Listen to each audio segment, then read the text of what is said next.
estrategia del día es traída para vos por bloomberlinia.com. Muy buenos días, estrategas. Soy Francisco Aldaya, editor de bloomberlinia.com, y hoy les voy a contar las 3 noticias más importantes para que arranquen su día. Además, Belén Escobar con el dato económico de la semana. Como siempre, no se olviden de darle clic al botón para seguir a este podcast, de compartir este capítulo, de activar las notificaciones y si te gusta lo que hacemos acá de lunes a viernes, ¿por qué no darnos un 5 estrellas? 1. Los mercados argentinos arrancaron la semana con el pie izquierdo ayer, con el principal driver de las bajas siendo los nuevos aranceles de Donald Trump a México, Canadá y China. Hay que aclarar, sí, que tuvimos un giro en los acontecimientos ayer con la presidenta mexicana Claudia Sheinbaum y el primer ministro canadiense Justin Trudeau anunciando una tregua para frenar los aranceles a sus países por un mes mientras siguen negociando con Washington. Y según reportó el Wall Street Journal, China también estaría por presentarle una propuesta a Trump para ver si logran frenar el 10% que había anunciado la Casa Blanca. Pero volviendo a estas latitudes, el impacto en los activos argentinos se sintió a lo largo de toda la jornada. Por lo pronto, el índice de equity argentino, el MSCI ARGT, bajó un 1,8% en Wall Street, los bonos cayeron y también cerró en rojo el S&P Merval. Lo curioso es que los bonos de México, Brasil y Colombia todos rebotaron para cerrar en verde, dejando abierto el interrogante de cómo esta nueva guerra comercial puede afectar concretamente a la economía argentina. Más si tenemos en cuenta que subió la mayoría de los commodities clave para la Argentina y sus exportaciones. Estamos hablando de la soja, que subió un 1,6%, el maíz un 1,4% y el gas natural, que trepó más de un 10%. El petróleo Brent, por su parte, cayó 0,3%, mientras que el WTI subió 0,9%. Para el ministro de Economía, Luis Caputo, la mejor defensa ante toda esta situación es mantener el orden fiscal y monetario, pero evidentemente eso no calmó ayer a los inversores. Lo cierto es que los aranceles podrían generar más inflación en Estados Unidos y presionar las tasas de la Reserva Federal, con las consecuencias que eso conlleva para el costo del endeudamiento de la Argentina. Quédate hasta el final para escuchar a Belén Escobar en el dato económico de esta semana, con toda la data de cuánto exporta la Argentina a los países involucrados en esta puja global, pero antes los invito a escuchar a Joaquín Pastor, profesor de macroeconomía de la Universidad del SEMA. Adelante, Joaquín. Estos anuncios de Trump de imponer aranceles del 25% a México y Canadá y del 10% a China no podemos decir que sean sorprendentes para los que seguíamos las declaraciones de campaña y posteriores, pero la intensificación de la política proteccionista está claro por la reacción de los mercados, que tomó a muchos por sorpresa. En principio, parecería que con esto estarían buscando renegociar términos comerciales y abordar algunos otros temas como la inmigración ilegal y el tráfico de drogas. Si bien las medidas están dirigidas a estos 3 países, indirectamente esto va a afectar a todo el mundo, incluida Argentina. Cuando un país sube aranceles, eso incrementa el precio dentro de ese país de los productos. Beneficia a los productores locales, pero afecta a los sectores que compran esos productos y al consumidor. Entonces, primero, como consecuencia del aumento de precios esperado a una misma tasa de interés real, ahora tiene que subir la tasa de interés nominal. Esa suba de tasas es una primera vía de impacto.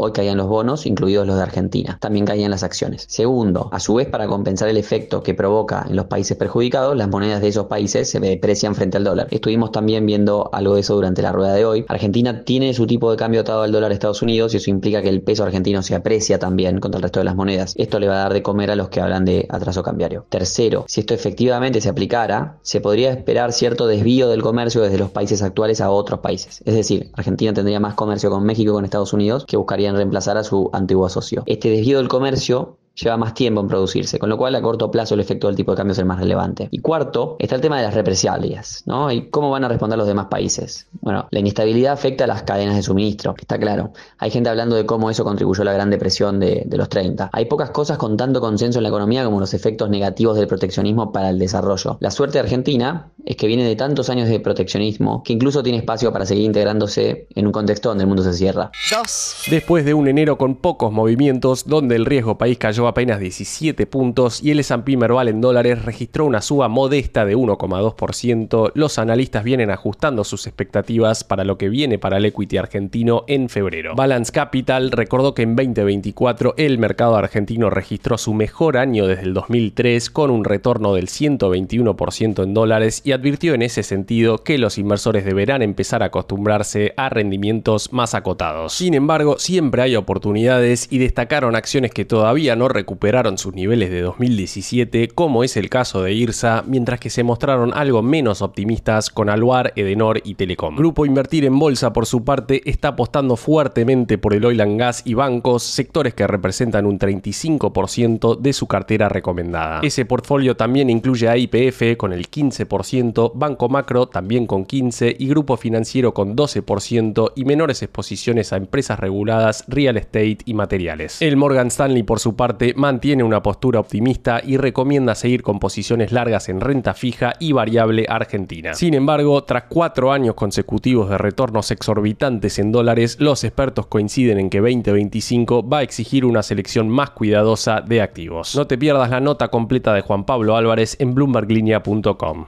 3. Javier Milei afirmó ayer que eliminará los controles cambiarios antes del 2026 con o sin apoyo del FMI, aunque fondos frescos del organismo acelerarían ese proceso. La decisión dependerá de cómo se estructure el programa y se calcen los fondos, según afirmó ayer en una entrevista con La Nación Más. El presidente también delineó una reducción gradual de la carga tributaria conforme crezca la economía, esto al ser consultado por la reciente baja temporal de las retenciones a las exportaciones de granos. Para Milei, Argentina logró en 2024 un superávit financiero histórico, mientras que la economía mostró signos de recuperación en el tercer trimestre, con un crecimiento anualizado del 17%, consumo al 20% e inversión al 50%. Según la Universidad Torcuato Di Tella, la pobreza se redujo del 52,9% al 36,8% entre el primer y segundo semestre de 2024 y el mandatario dijo que sacó a 10 millones de personas de la pobreza. Milei también anunció una segunda etapa de reformas estructurales que incluye la reestructuración de al menos 50 organismos públicos mediante cierres, fusiones o transformaciones. También adelantó una revisión integral del marco normativo argentino siguiendo el método de Elon Musk, solicitando a cada dependencia que identifique las normas que efectivamente utiliza para derogar el resto. Recordemos que el año pasado la dotación total de la administración pública recortó casi 40.000 puestos de trabajo.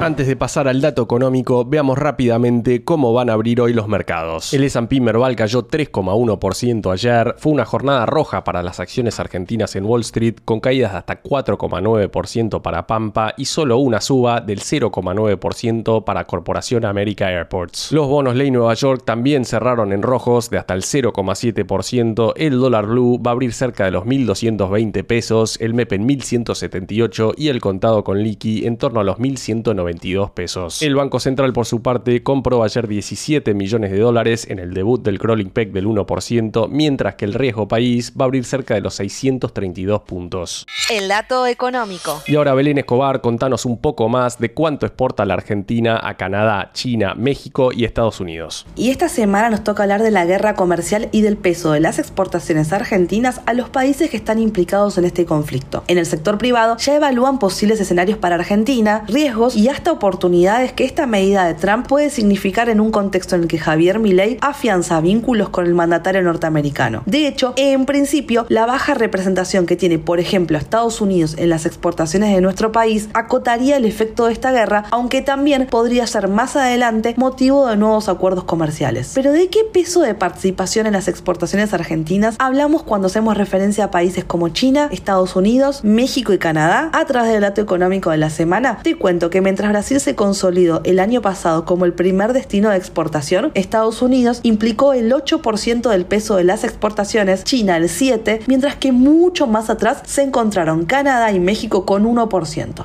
La frase del día.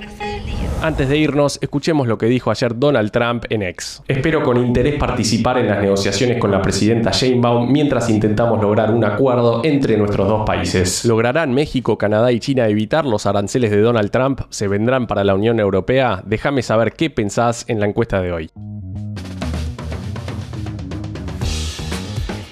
Esto fue un nuevo capítulo de la Estrategia del Día Argentina. Yo soy Francisco Aldaya, editor de Bloomberg Línea, y me podés seguir en X en @franaldaya. No se olviden de darle clic al botón para seguir a este podcast y a la campanita para que se enteren al instante cada vez que sale un capítulo de lunes a viernes. Espero que tengas una gran jornada productiva.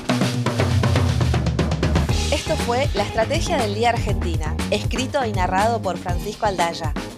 Producido por Arturo Luna y Daniela Hernández. Que tengas un día muy productivo.